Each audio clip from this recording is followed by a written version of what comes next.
नमस्कार दर्शक बंधु, जय जगन्नाथ। आसंता काली पालन हेबाकु जाउछि पवित्र रज पर्व। आपण मानंकु रज पर्वर हार्दिक शुभेच्छा एवं शुभकामना। कमल मुहेता सबुज लाज, धरणी छाड़िछि तपन तेज। घर अरण्य देख डाकई गज, मौसुमी आनिछि स्नेहर रज। कोटी ओडियाଙ୍କ स्वप्नर बसा, बुझा पड़े जेउठी निश्चक प्रेमर विस्तीर्ण परिभाषा।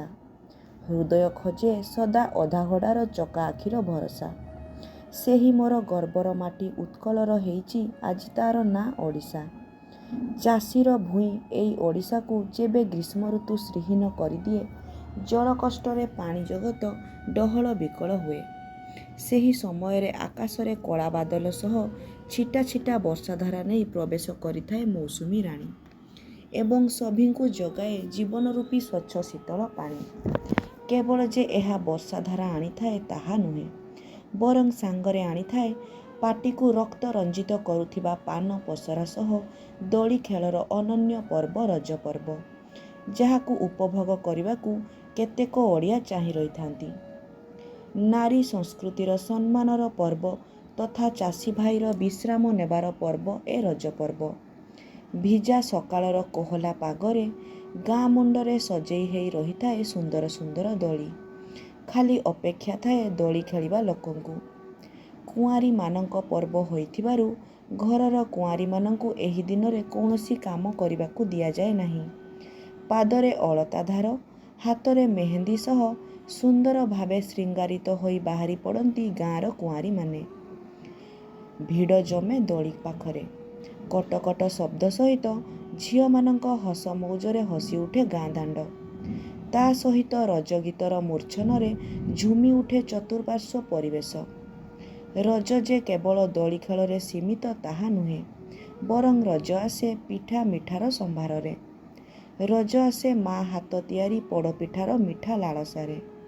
ପହିଲି ରଜର ଆରମ୍ଭରୁ 3 ଦିନ ଧରି ଗାଁଠୁ ସହର ସବୁରି ଘରେ ଗଢ଼ି ଉଠେ ନାନା ପ୍ରକାରର ସୁସ୍ୱାଦୁ ପିଠା, ଯେପରିକି ପୋଡ଼ପିଠା, ଆରିସା ପିଠା, ଚକୁଳି ପିଠା, କାକରା ଇତ୍ୟାଦି।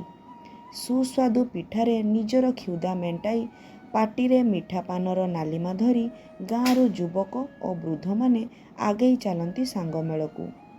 ଆରମ୍ଭ ହୁଏ କବାଡ଼ି ଖେଳ, ତା ସାଙ୍ଗକୁ ଲୁଡ଼ୁ ଖେଳ ଆଉ ତାସ ଖେଳ। ତେବେ ଦର୍ଶକ ବନ୍ଧୁ, ଆଜିର ଏହି ଭିଡ଼ିଓରେ ଆମେ ଜାଣିବା ରଜ ସଂକ୍ରାନ୍ତି ପରଠାରୁ ଏମିତି କିଛି ରାଶିଗୁଡ଼ିକ ଅଛନ୍ତି ଯେଉଁମାନଙ୍କର ଭାଗ୍ୟ ସମ୍ପୂର୍ଣ୍ଣ ରୂପେ ବଦଳିବାକୁ ଯାଉଅଛି। ଏମାନଙ୍କର ସମସ୍ତ ମନସ୍କାମନା ପୂରଣ ହେବାକୁ ଯାଉଅଛି। ତେବେ ଦର୍ଶକ ବନ୍ଧୁ, ଚାଲନ୍ତୁ ଜାଣିବା ସେହି ଭାଗ୍ୟଶାଳୀ ରାଶିଗୁଡ଼ିକ ବିଷୟରେ।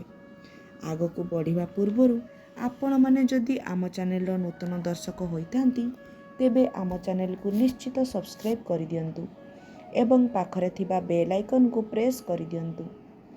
ଜ୍ୟୋତିଷ ଶାସ୍ତ୍ର ଅନୁସାରେ ଏହି ରଜ ସଂକ୍ରାନ୍ତି ଠାରୁ ଗ୍ରହମାନଙ୍କର ଗୋଚର ସ୍ଥିତି କିଛି ଏହିଭଳି ଭାବରେ ବନିବାକୁ ଯାଉଅଛି, ଯାହାଫଳରେ ଏହି ରାଶିଗୁଡ଼ିକ ମାଲାମାଲ ହେବାକୁ ଯାଉଛନ୍ତି। ଏହି ରାଶିମାନଙ୍କ ଉପରେ ମା ଲକ୍ଷ୍ମୀଙ୍କର କୃପା ପ୍ରାପ୍ତି ହେବାକୁ ଯାଉଅଛି। ଆପଣଙ୍କର ସବୁ କଷ୍ଟ ଶେଷ ହୋଇଯିବ। ତେବେ ପ୍ରଥମ ଭାଗ୍ୟଶାଳୀ ରାଶିଟି ହେଉଛି ବୃଷ ରାଶି।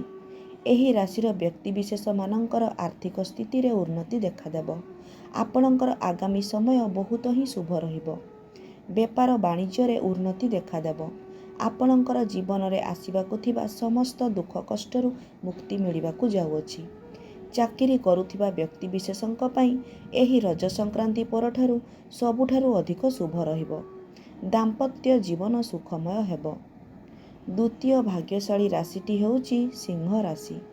ଏହି ରାଶିର ବ୍ୟକ୍ତିବିଶେଷମାନଙ୍କ ଉପରେ ମା ଲକ୍ଷ୍ମୀଙ୍କର କୃପା ପ୍ରାପ୍ତ ହେବାକୁ ଯାଉଅଛି। ଆପଣମାନେ ସମସ୍ତ କାର୍ଯ୍ୟରେ ସଫଳତା ପ୍ରାପ୍ତ କରିବେ। ଆର୍ଥିକ ସ୍ଥିତି ସୁଦୃଢ଼ ହେବ। ଏହି ରଜ ସଂକ୍ରାନ୍ତି ପରଠାରୁ ଆପଣଙ୍କ ଜୀବନରେ ଖୁସିର ବର୍ଷା ହେବାକୁ ଯାଉଅଛି। ଆପଣମାନଙ୍କୁ ଅଚାନକ ଧନ ଲାଭ ହେବାର ଯୋଗ ବନୁଅଛି। ପାରିବାରିକ ଜୀବନ ସୁଖମୟ ହେବ। ଆପଣଙ୍କର ଅଟକି ରହିଥିବା ସମସ୍ତ କାର୍ଯ୍ୟ ପୂରା ହେବାକୁ ଯାଉଅଛି। ଚାକିରିରେ ପଦୋନ୍ନତି ହେବାର ଯୋଗ ବନୁଅଛି। ତୃତୀୟ ଭାଗ୍ୟଶାଳୀ ରାଶିଟି ହେଉଛି କନ୍ୟା ରାଶି। ଏହି ରାଶିର ବ୍ୟକ୍ତିବିଶେଷମାନଙ୍କ ଜୀବନରେ ସୁଖ ସମୃଦ୍ଧି ପ୍ରାପ୍ତି ହେବାକୁ ଯାଉଅଛି। ଆପଣଙ୍କୁ ଅଚାନକ ଧନ ପ୍ରାପ୍ତି ହେବାର ଯୋଗ ବନୁଅଛି। ଦାମ୍ପତ୍ୟ ଜୀବନ ସୁଖମୟ ହେବ। ଆପଣମାନଙ୍କ ଉପରେ ମା ଲକ୍ଷ୍ମୀଙ୍କ କୃପା ବର୍ଷା ହେବାକୁ ଯାଉଅଛି। ପାରିବାରିକ ଜୀବନ ସୁଖମୟ ହେବ। ଯଦି ଆପଣ ବେରୋଜଗାର ଅଛନ୍ତି ତେବେ ଆପଣମାନଙ୍କୁ ଆପଣଙ୍କର ମନ ମୁତାବକ ଚାକିରି ପ୍ରାପ୍ତି ହେବାକୁ ଯାଉଅଛି। ଅଟକି ରହିଥିବା ସମସ୍ତ କାର୍ଯ୍ୟ ଆପଣଙ୍କର ପୂରା ହେବାକୁ ଯାଉଅଛି। ତେବେ ଦର୍ଶକ ବନ୍ଧୁ, ଏହା ଥିଲା ସେହି 3ଟି ରାଶି ଯେଉଁମାନଙ୍କର ଭାଗ୍ୟ ଏହି ରଜ ସଂକ୍ରାନ୍ତି ପରଠାରୁ ପୂରାପୂରି ବଦଳିବାକୁ ଯାଉଅଛି। ଯଦି ଆପଣମାନଙ୍କୁ ଆମ ଭିଡ଼ିଓଟି ଭଲ ଲାଗିଥାଏ ତେବେ ଭିଡ଼ିଓକୁ ଲାଇକ୍ ଏବଂ ସେୟାର କରିଦିଅନ୍ତୁ। ଧନ୍ୟବାଦ।